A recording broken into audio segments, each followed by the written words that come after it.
plongez dans l'analyse la plus complète jamais réalisée sur Hendrick Felipe Moreira de Sousa. De la poussière de Taguatinga au projecteur du Santiago Bernabéu, nous décryptons le phénomène qui secoue la planète foot. Pourquoi le Real Madrid a misé 60 millions sur un enfant de 16 ans? Est-il vraiment le successeur de Pelé ou la victime d'un marketing agressif? Dans ce deep dive, nous analysons son profil tactique unique, centre de gravité bas, puissance d'appui, finition clinique, son environnement familial protecteur mais exigeant et l'influence colossale de Juni Calafate dans son recrutement. Nous abordons aussi la thématique du luxe silencieux et de la gestion mentale d'un adolescent devenu multimillionnaire du jour au lendemain. Entre espoir démesuré et réalité du banc de touche madrilène, voici la vérité sur le futur du Brésil. Un dossier indispensable pour comprendre les enjeux du football moderne, de la formation brésilienne à l'élite européenne. Imaginez un instant porter sur vos épaules les espoirs de 215 millions de personnes. Imaginez que chaque contrôle de balle, chaque foulée, chaque respiration soit scruté, disséqué et comparé à un fantôme. Ce fantôme, c'est Edson Arantes do Nascimento, le roi Pelé. Au Brésil, on ne cherche pas un bon attaquant, on cherche un Messi. Et depuis 2006, un nom revient comme une prophétie, Hendrick. À seulement 18 ans, ce gamin n'est plus un joueur de football, c'est un actif financier de 60 millions d'euros, une marque mondiale et peut-être la dernière chance pour la Seleção de retrouver son trône. Mais derrière les paillettes de Madrid et les contrats publicitaires à 7 chiffres se cache une réalité bien plus complexe, faite de sacrifices brutaux, de larmes invisibles et d'un système qui dévore ses enfants avant même qu'ils n'apprennent à devenir des hommes. Bienvenue dans l'anatomie d'un phénomène. Bienvenue dans la vérité sur Hendrick. Pour comprendre la rage d'Hendrick, il faut s'éloigner des plages de Copacabana et s'enfoncer dans le district fédéral à Taguatinga.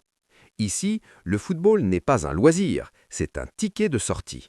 Son père, Douglas Ramos, est le personnage central de cette épopée. Ancien footballeur raté, il voit en son fils non pas une revanche, mais une mission. La légende raconte, et au Brésil, la légende est souvent la seule vérité qui compte, que la famille a connu une telle précarité que Hendrick et ses frères ont dû passer par un orphelinat pendant que les parents cherchaient de quoi survivre. Cette blessure originelle est le moteur thermique de sa carrière. On ne joue pas de la même façon quand on a connu la faim. C'est là que le génie marketing du père entre en scène. Il filme chaque but de son fils de 4 ans et les poste sur YouTube. Ce n'est pas de la vanité, c'est un CV public. À une époque où les recruteurs cherchent le prochain gros coup de plus en plus tôt, Hendrick devient viral avant même d'avoir ses dents de lait.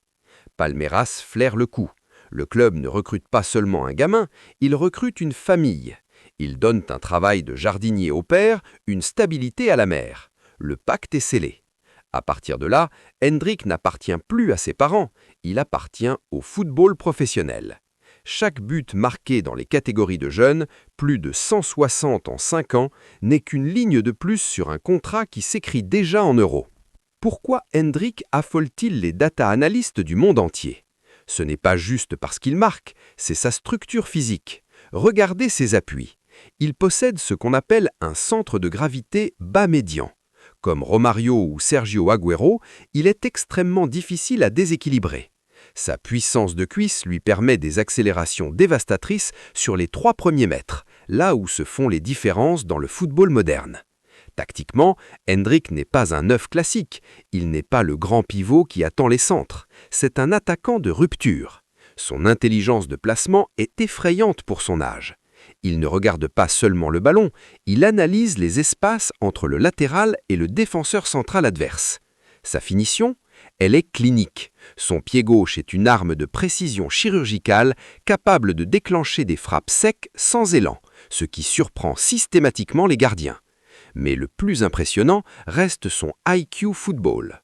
Dans les transitions offensives de Palmeiras, il était souvent celui qui dictait le tempo, redescendant pour servir de relais avant de plonger dans la profondeur. Au Real Madrid, cette versatilité est sa plus grande force et son plus grand défi. Dans un système où Mbappé et Vinicius occupent déjà les espaces de prédilection, Endrick doit apprendre à exister dans les miettes, dans les zones de vérité où chaque seconde compte. C'est un prédateur qui doit apprendre à chasser avec des lions déjà repus. Pourquoi le Real Madrid ? Pourquoi mettre 60 millions sur la table quand Manchester City, le PSG et Barcelone sont sur les rangs ? La réponse tient en 2 mots, Juni Calafat. Le chef de recrutement du Real a transformé le club en une véritable multinationale de talents brésiliens. Après le traumatisme d'avoir raté Neymar, Florentino Pérez a instauré une règle d'or. Aucun futur crack brésilien ne doit échapper à la Casablanca. La stratégie est rodée. On achète le joueur à 16 ans, on le laisse mûrir dans son club d'origine et on l'intègre à 18 ans dans un environnement ultra protégé. Endrick arrive à Madrid avec un statut hybride. Il est une star, mais il est au bas de l'échelle hiérarchique. C'est là que la gestion mentale entre en jeu. Contrairement à beaucoup de ses prédécesseurs, Endrick est un produit de la discipline totale.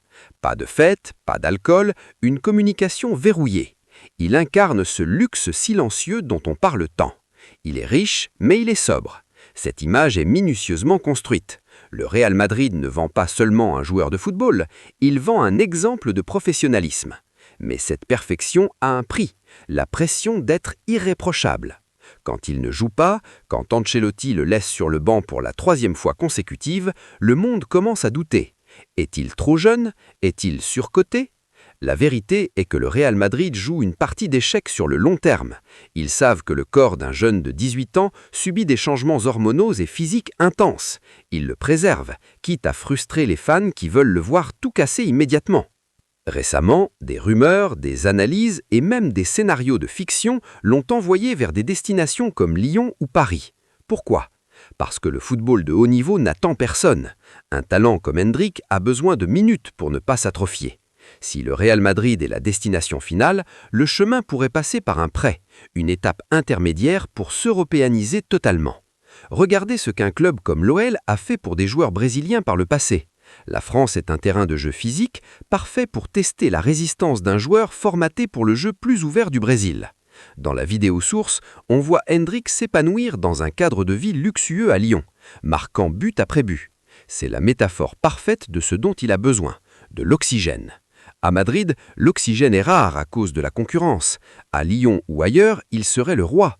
Cette dualité entre rester et apprendre dans l'ombre ou partir et briller dans la lumière est le dilemme de toute sa génération. Son style de vie actuel reflète cette réussite. Appartements de standing, voitures premium, sponsors mondiaux. Il vit déjà comme un ballon d'or. Mais l'argent n'achète pas le temps de jeu. Chaque minute passée sur le banc est une minute volée à sa progression. Le danger pour Endrick, ce n'est pas le manque de talent, c'est l'impatience, celle des médias, celle des supporters et peut-être la sienne. Alors, quel est le verdict? Endrick est-il le prochain Pelé ou le prochain Robinho? La réponse ne se trouve pas dans ses stats, mais dans sa tête. Sa résilience émotionnelle, forgée dans les épreuves de son enfance à Taguatinga, est son plus grand atout. Il ne s'effondrera pas sous la pression parce qu'il a déjà connu pire que de rater un penalty au Bernabéu. Il a connu l'incertitude du lendemain. Ce que nous voyons aujourd'hui, c'est la naissance d'un joueur système, un attaquant capable de s'adapter à l'exigence tactique de l'Europe tout en gardant l'instinct sauvage du football de rue brésilien. Son histoire est celle d'une ascension programmée, d'une trajectoire qui ne laisse aucune place au hasard. Que ce soit à Madrid ou lors d'un passage salvateur dans un autre club européen pour s'aguerrir, Endrick finira par s'imposer. Parce qu'il a compris une chose essentielle, le football est un spectacle, mais c'est surtout un métier. Il n'est pas là pour nous faire rêver, il est là pour gagner. Et c'est précisément cette froideur, ce pragmatisme derrière ses sourires d'adolescent qui fera de lui une légende. Le monde continue de le regarder parce qu'en lui nous voyons ce que le football a de plus pur et de plus impitoyable à la fois. Le talent brut, poli par l'ambition démesurée. Restez connectés, car le voyage d'Endrick ne fait que commencer. Et vous, croyez-vous qu'il puisse jour s'asseoir à la table des plus grands? Dites-moi en commentaire. On se retrouve très vite pour une nouvelle analyse. C'était la Foot Chrono, à la prochaine.